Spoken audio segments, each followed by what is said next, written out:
ici, la voix de l'Amérique. Madame, Monsieur, bonsoir. Bienvenue dans cette nouvelle édition du Monde aujourd'hui. Tout de suite, les titres.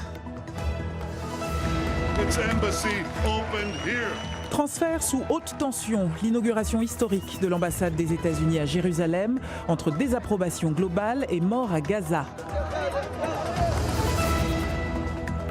En République démocratique du Congo, l'arrivée des vaccins anti-Ebola est imminente. Kinshasa prépare la logistique pour les recevoir. En Côte d'Ivoire, le FPI, principal parti d'opposition, fait le point 28 ans après le retour du pays au pluralisme politique et 7 ans après la chute de Laurent Gbagbo.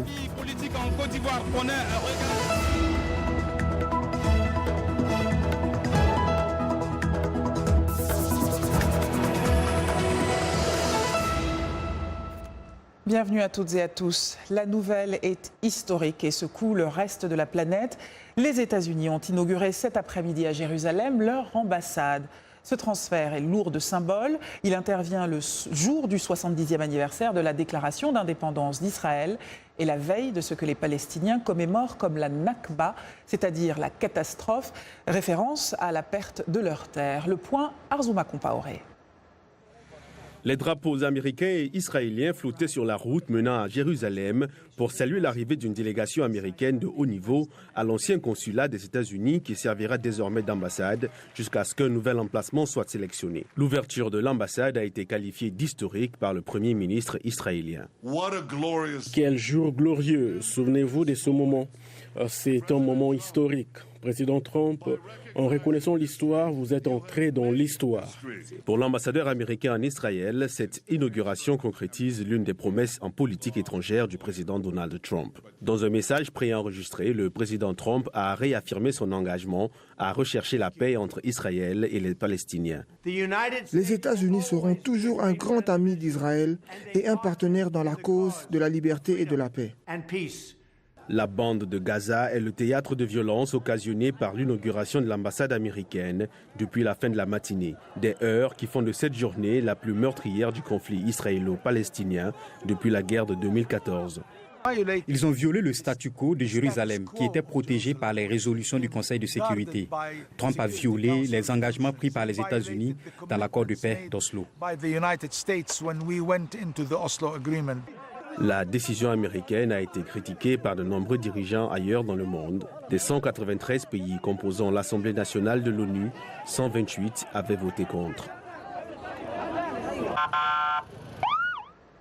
Et pour analyser l'événement et ses répercussions, deux invités, il fallait au moins cela. Mustapha Tossa, analyste politique à Paris, et Elie Carmon, chercheur au Centre interdisciplinaire de Herzliya à Tel Aviv. Bonsoir messieurs et merci de vous être rendus disponibles pour analyser avec nous ce moment historique.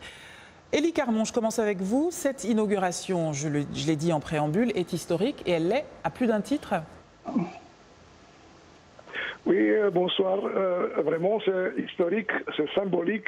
Et il a une importance politique, mais aussi psychologique pour le peuple hébreu, qui, depuis 3000 ans, voit Jérusalem comme sa capitale. Toutes les prières juives vont vers Jérusalem, l'année prochaine à Jérusalem. Et depuis la constitution de l'État en 1948, toutes les institutions, le gouvernement, le Parlement, la Cour suprême étaient à Jérusalem, même si la majorité des pays ne reconnaissaient pas Jérusalem comme capitale d'Israël. Il s'agit donc d'une véritable célébration nationale. Mustapha Tossa, pendant que les Israéliens célèbrent, les Palestiniens protestent. Oui, et leur protestation était déjà prévue pour justement célébrer le 70e anniversaire de ce qu'ils appellent eux la Nakba, le jour où ils ont été expulsés, dépossédés de leur maison et éparpillés un peu partout dans le monde. Alors, leurs positions ont été excitées par cette décision américaine de transférer l'ambassade de Tel Aviv à Jérusalem parce qu'ils estiment, les Palestiniens estiment, ceux de Gaza comme ceux de Ramallah, qu'il s'agit d'une vraie violation du droit international. L'ONU, la communauté internationale n'a jamais reconnu Jérusalem comme capitale unique de l'État hébreu et donc il s'agit d'une violation de la légalité internationale. Alors, l'image qu'on a vécue aujourd'hui, c'est un télescopage de deux clichés. Le premier cliché est celui d'une vraie fête israélo-américaine par ce transfert festif de l'ambassade de Tel Aviv à Jérusalem. Et l'autre image qui marque les esprits, c'est celle de l'armée israélienne qui tire à balles réelles sur des manifestants pacifiques qui étaient venus depuis un certain nombre de semaines crier leur douleur d'être bloqués et d'être privés de leurs droits. Il ne faut pas oublier que ces manifestations se veulent pacifiques et il n'y a pas d'arme qui est utilisée, d'arme à feu qui est utilisée. Et donc, en échange, la réponse des Israéliens a été de tirer à balles réelles. On a aujourd'hui plus de 50 morts et plus de 2500 blessés. Et ça ternit évidemment cet événement, ça ternit la politique israélienne dans la région, ça ternit la politique américaine et ça interpelle la communauté internationale. La preuve, le Koweït a demandé ce soir la réunion en urgence du Conseil de sécurité aux Nations Unies pour justement examiner cette situation dramatique. Précisons, messieurs, que le dernier bilan fait état de 52 morts. Alors, cette actualité schizophrène que vous décrivez très bien l'un et l'autre touche bien au-delà de la bande de Gaza. Et cette inauguration de la représentation américaine ne fait pas l'unanimité. C'est vrai en Afrique aussi. Au Sénégal, il suffit de tendre son micro pour s'en assurer. Regardez. Je suis meurtri. Mais il ne doit pas avoir d'ambassade à Jérusalem. Il faut que Donald Trump arrête. Il faut que l'État du Sénégal réagisse. La terre de Palestine n'appartient pas aux Israéliens ni aux Américains. Oui. Je crois que nous, les musulmans, on ne doit pas croiser les mains. On doit faire quelque chose pour combattre ça. Parce que ça, c'est de l'agression et c'est des crimes contre l'humanité. Ça, c'est une provocation. Normalement, les Américains devaient laisser faire l'équipe parce que la terre appartient aux Palestiniens. Ils vont forcer pour donner la terre aux Israéliens. Nous méprisons carrément la façon dont les Américains se comportent dans la provocation sur le problème de la Palestine. Le problème de la Palestine, c'est le problème du monde. Tant qu'il n'y aura pas la paix en Palestine, la paix dans le monde ne se fera pas. Voilà, le problème de la Palestine, c'est le problème du monde. Élie Carmon, à l'Assemblée générale de l'ONU, 128 pays sur 193 avaient voté contre la décision américaine. Ça fait tout de même 65 pays pour. Qu'est-ce qui, dans les grandes lignes, selon vous, justifie l'adhésion ou le rejet d'un pays au projet israélien, en particulier hors Proche et Moyen-Orient ? D'abord, il y a 56 pays musulmans qui, en principe, n'acceptent pas l'existence d'Israël, sauf des pays qui ont des relations diplomatiques avec Israël, l'Égypte et la Jordanie. Et ensuite, il y a les pays qui soutiennent les Arabes, et il y a les pays, comme les pays chrétiens de l'Europe, qui voudraient avoir un statut spécial de Jérusalem, un statut international. Mais on oublie par exemple qu'il y avait déjà dans les années 80-90 15 pays qui avaient des ambassades à Jérusalem. Il y a un an, c'est la Russie qui, la première, a reconnu de nouveau l'ouest de Jérusalem comme capitale d'Israël. Et donc l'administration Trump, le président Trump, a reconnu l'existence, la réalité de cette capitale d'Israël. Il n'a pas reconnu l'unité de Jérusalem comme seule capitale d'Israël, mais une partie, la partie ouest, qui devrait être ensuite négociée avec les Palestiniens pour une solution finale. Le sujet est vaste. Malheureusement, nous sommes pris par le temps. Il faudrait au moins le double pour pouvoir aller un peu au fond des choses. Mais voilà, nous sommes pris par nos propres aléas. Merci, messieurs Mustapha Tossa. Je rappelle que vous êtes analyste politique, Mustapha Tossa. Vous nous répondiez depuis Paris. Et Élie Carmon, vous nous répondiez depuis Tel Aviv. Vous êtes chercheur au Centre interdisciplinaire de Herzliya. Merci pour ces précisions. Sur un conflit, nous l'avons bien compris, qui est loin d'être résolu et dont les enjeux dépassent la région concernée. Autre point chaud de l'actualité sanitaire, celui-là en République démocratique du Congo, où un cas supplémentaire d'Ebola a été enregistré. Les vaccins contre le virus vont arriver mercredi ou jeudi, selon le directeur général de l'Organisation mondiale de la santé. Blanche Sanouf fait le point pour nous. Un nouveau cas vient porter le bilan à 35 cas confirmés d'Ebola dans l'ouest de la RDC. La coordination de l'aide humanitaire est en cours, sans compter les vaccins qui vont arriver mercredi ou jeudi, selon les responsables de l'OMS. Face à la maladie, une bonne riposte s'organise sur le terrain avec l'OMS, MSF et l'UNICEF. Nous travaillons à ramener les habitudes comme se laver les mains avec du chlore, prendre la température dans les écoles, dans les lieux publics, dans les centres de santé, etc. Nous travaillons également à apporter notre aide là où il y a besoin d'installation de centres de soins. Les spécialistes de l'épidémie mènent aussi un effort communautaire avec les villageois afin de les convaincre à participer dans la lutte contre Ebola. Avant, nous pensions qu'il s'agissait d'un problème spirituel, les envoûtements, comme certains l'ont dit. Puis nous avons découvert plus tard que c'est le virus Ebola qui extermine les habitants de Bikoro. Donc, nous prenons des dispositions pour sensibiliser la population. Le gouvernement et l'OMS espèrent une meilleure issue à la 9e épidémie d'Ebola sur le territoire de la RDC depuis 1976. Nous avons justement amené du matériel et des équipements sur place. Les soins sont gratuits. Lorsque les gens ont des symptômes, ils ne doivent pas rester à la maison. Ils doivent aller à l'hôpital. Les responsables sanitaires recommandent d'éviter tout contact physique avec une personne malade ou suspectée de l'être et surtout d'organiser des enterrements sécurisés avec l'aide de personnel formé et équipé. Et toujours en RDC, à Kinshasa, 8 personnes ont été blessées ce lundi lors de manifestations d'étudiants contre la hausse du prix des transports en commun dans la capitale. Les autorités accusent la mission de l'ONU, la MONUSCO, d'être derrière ces revendications. Restons en Afrique centrale, comparution très attendue de Djamil Moukoulou, le chef des forces démocratiques alliées, les ADF, accusé de crimes contre l'humanité. Créé en 1989 pour défendre les droits des musulmans, s'estimant bafoués par le régime de Kampala, les ADF avaient été progressivement repoussés vers l'ouest par l'armée ougandaise jusqu'à s'installer dans l'est de la République démocratique du Congo. Selon Kinshasa et l'ONU, ils sont coupables, ces ADF, de massacres de civils ayant fait plusieurs centaines de morts dans la région de Beni depuis octobre 2014. D'ailleurs, la société civile de Beni souhaite que les victimes participent à ce procès comme partie civile. Toujours en Afrique centrale, en République du Congo, des ONG réclament la libération des 23 membres du mouvement citoyen Ras-le-Bol, arrêtés le 7 mai à Pointe-Noire et Brazzaville. Pour Andrea Roca, directeur exécutif adjoint de Frontline Defenders, les militants doivent être libérés immédiatement et sans condition. Dernier prisonnier politique en date, le général Jean-Marie Michel Mokoko, a été condamné à 20 ans de prison. Il avait été accusé d'être impliqué dans une tentative de coup d'État.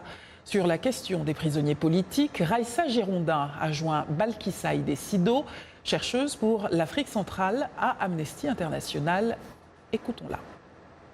Il y a des dizaines de personnes qui courent en prison jusqu'à présent et nous avons vraiment peur que ces activistes-là, leur cas ne soit négligé, qu'ils ne restent en fait en prison pendant longtemps en attendant qu'il y ait un procès.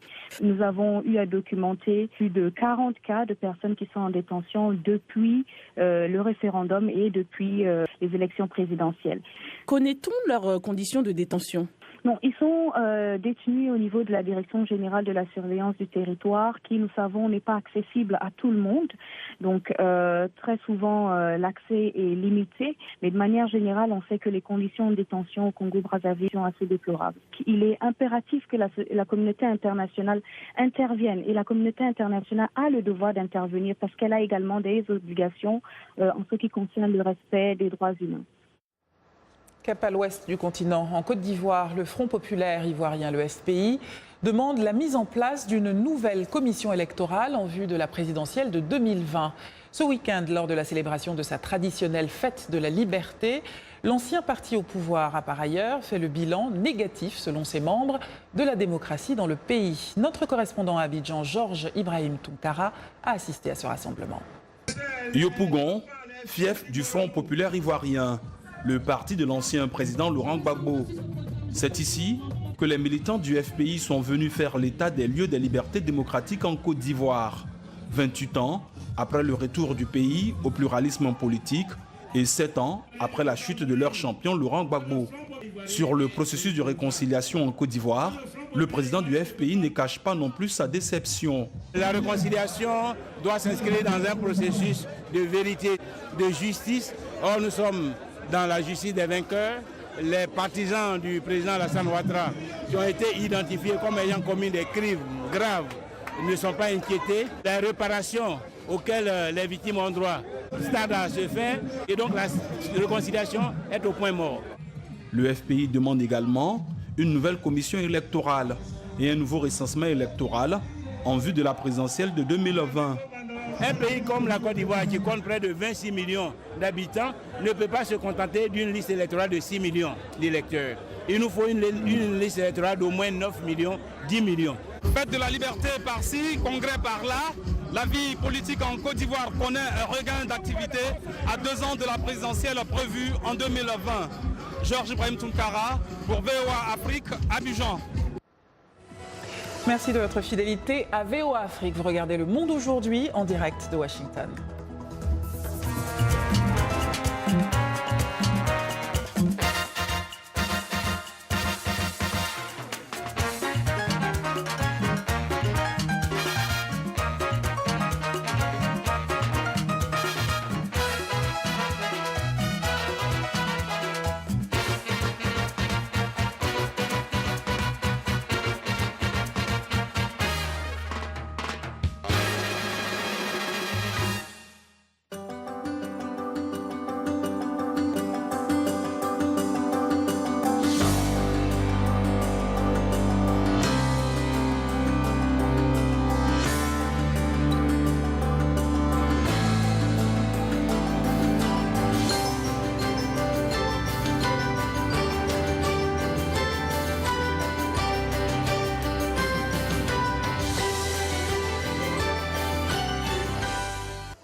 Le Monde aujourd'hui en direct de Washington. Tout de suite, voici les titres de la seconde partie de votre journal.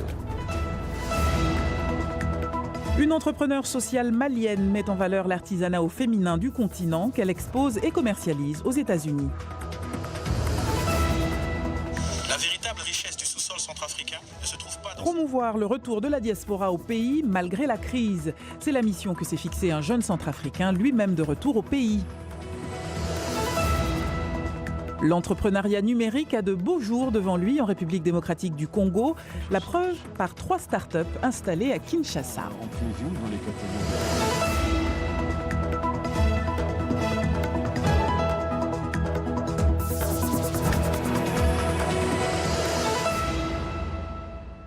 Place à l'invité de la diaspora, Awa Cheikh, entrepreneur social. Bonsoir Awa. Bonsoir.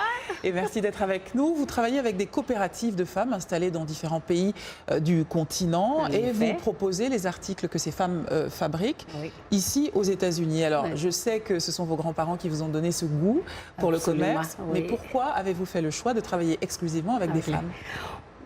Oui, vous savez, depuis de tous les temps, les femmes, pendant la période de crise, pendant que les hommes partaient combattre, les femmes cherchaient des ressources, et généralement des ressources alimentaires. Et ensuite, elles faisaient la cuisine et leur but, leur objectif de la journée est que le soir, tout le monde trouve la nourriture, tout le monde mange. Et c'était très important. Et moi, je me suis dirigée vers les femmes, parce qu'une fois que les femmes ont quelque chose, ils acquièrent des talents, toute la famille bénéficie, les enfants bénéficient, monsieur bénéficie, et la communauté aussi bénéficie. Alors c'est très important. J'ai remarqué durant mon parcours que les femmes, les jeunes filles avaient des talents. Et une fois qu'elles sont mariées, il y a les enfants, il y a la famille, il y a préparé, et elles n'ont plus le temps de faire. Alors, on les appelle artisans, mais en fait, moi, je les vois comme artistes. Alors, une artiste qui n'arrive pas à s'exprimer, ça fait un déséquilibre. Donc, vous êtes plus qu'une entrepreneure sociale, vous êtes quasiment une agente d'artistes, on va dire ça comme ça. Oui, parce que c'est le côté social. Il faut essayer de donner des solutions et des méthodes innovatives pour que les gens puissent sortir des conditions qui ne sont pas vraiment adéquates. Alors, ces conditions, justement, votre solution, ça a été de présenter le travail de ces femmes artisanes, absolument, artistes, ici aux États-Unis. Oui. Est-ce que vous avez remarqué, parce que vous faites ça depuis très longtemps, des décennies, est-ce que vous avez remarqué une évolution dans le goût des Américains pour les produits africains? Bon, en fait, nous avons pris une politique de sensibiliser, d'amener notre culture et d'attacher aux produits. Donc, le produit se vend parce que ça a une histoire. Mais est-ce que vous avez remarqué que les Américains demandent plus particulièrement tel ou tel produit? Non, ils écoutent. Ils écoutent. Ouverts. Parce que maintenant, tout le monde est ouvert, c'est la globalisation. Les gens veulent comprendre les cultures. Alors, un collier comme cela, il y a la culture. C'est venu du Kenya. Et les Maasai faisaient ça. Pendant le mariage, ils avaient des colliers. Et ils ont cet art-là que personne d'autre n'a. Alors, il faut vendre ça, vendre le produit en même temps. Enseigner, éduquer la clientèle et de plus en plus, les femmes s'intéressent parce que quand elles portent quelque chose qu'elles ne connaissent pas, elles posent des questions. Alors vous l'avez très bien, il y a une phrase qu'on va retenir de vous, c'est la globalisation et les gens veulent comprendre. Merci beaucoup Awa Sheikh d'être venu jusqu'à nous. Partons maintenant, si vous le voulez bien, à la rencontre de Christian Gazam-Betty. Comme de nombreux Centrafricains, Christian a vécu à l'étranger, rentré au pays depuis quelque temps. Il a lancé un concept sur Internet qui s'appelle l'Appel du pays. De courtes vidéos qui font la promotion de la République centrafricaine et qui encouragent la diaspora à rentrer au pays afin de participer à sa reconstruction malgré la crise. C'est un reportage de Pascal Gabriela Serra. Après plus de 13 ans d'absence à l'étranger, Christian, jeune entrepreneur centrafricain, a décidé de rentrer dans son pays d'origine, la République centrafricaine, en mars 2017. Une décision qu'il ne regrette pas, comme le prouvent ces courtes vidéos qu'il réalise, afin d'encourager ses compatriotes à lui emboîter le pas. La véritable richesse du sous-sol centrafricain ne se trouve pas dans ses minerais, mais dans sa fertilité. Je suis Christian Gazam-Betty et je vous présente l'Appel du pays.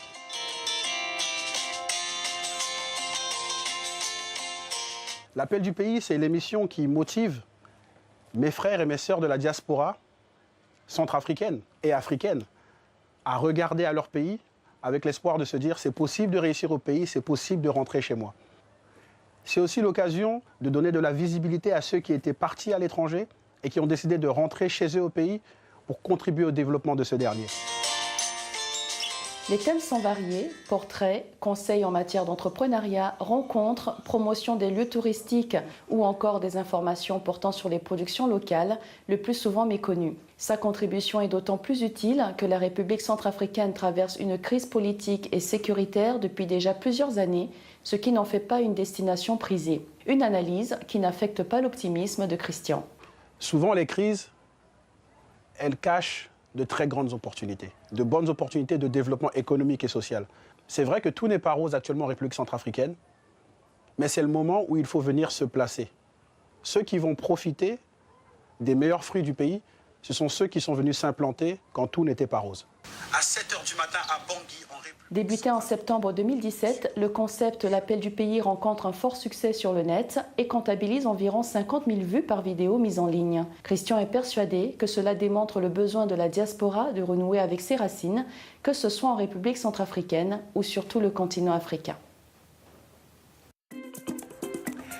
Le sport à présent avec vous, Yakou Ouedraogo, bonsoir. Bonsoir Anna et bonsoir à tous. Le Nigeria a dévoilé sa pré-liste pour le mondial 2018. Le sélectionneur Guénotre a retenu 30 joueurs pour la préparation.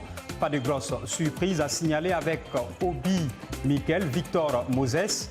Et non, là, ce sont plutôt bien sûr des images de Toko Ekambi, le meilleur joueur de la saison que nous vous proposions tout à l'heure. Nous allons continuer dans ce sens d'ailleurs. L'attaquant camerounais d'Angers a remporté le prix Marc Vivian Fouet du meilleur joueur donc africain et du championnat de France. Il a dévancé le Tunisien de Rennes Wabi Kazri et le Burkinabé de Lyon Bertrand Traoré.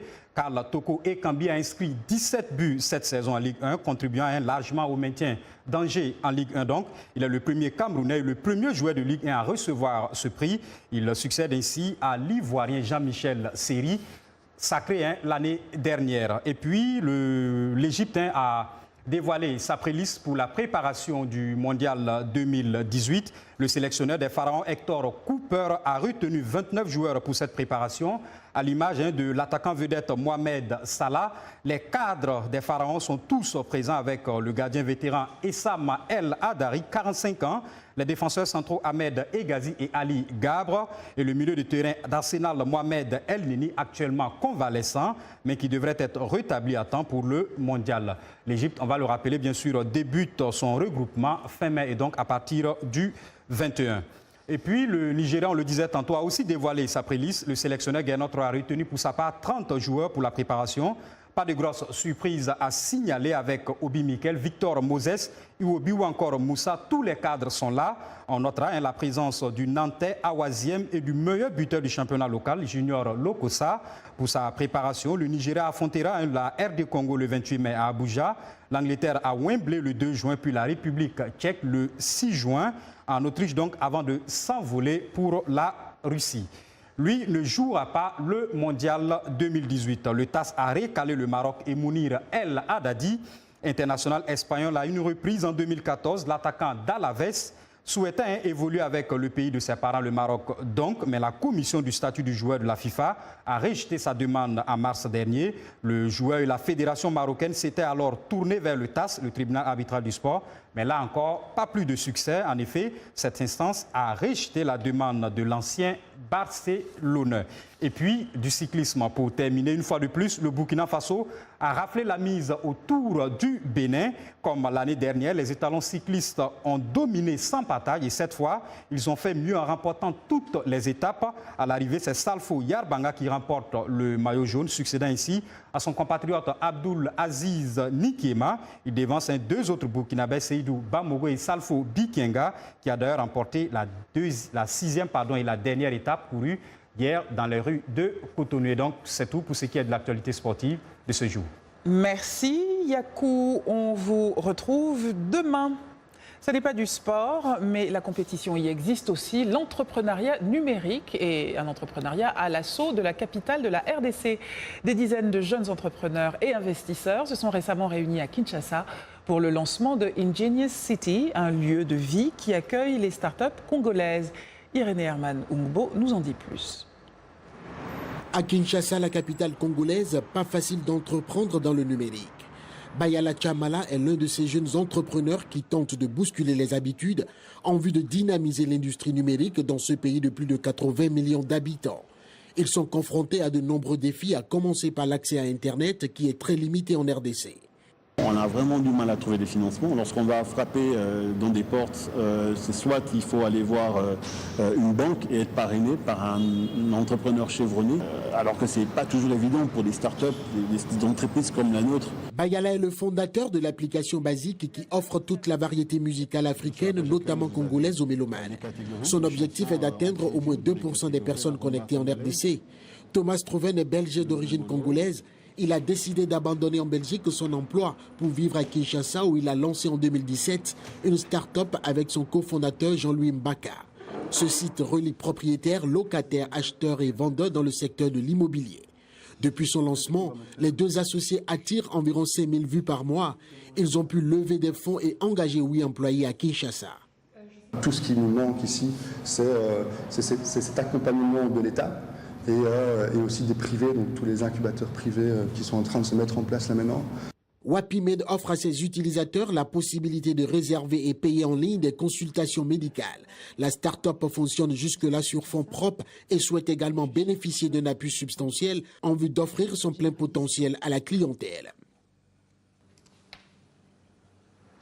Et c'est la fin de ce journal. Merci de l'avoir suivi. Je vous donne rendez-vous demain, même lieu, même heure, sur VOA Afrique.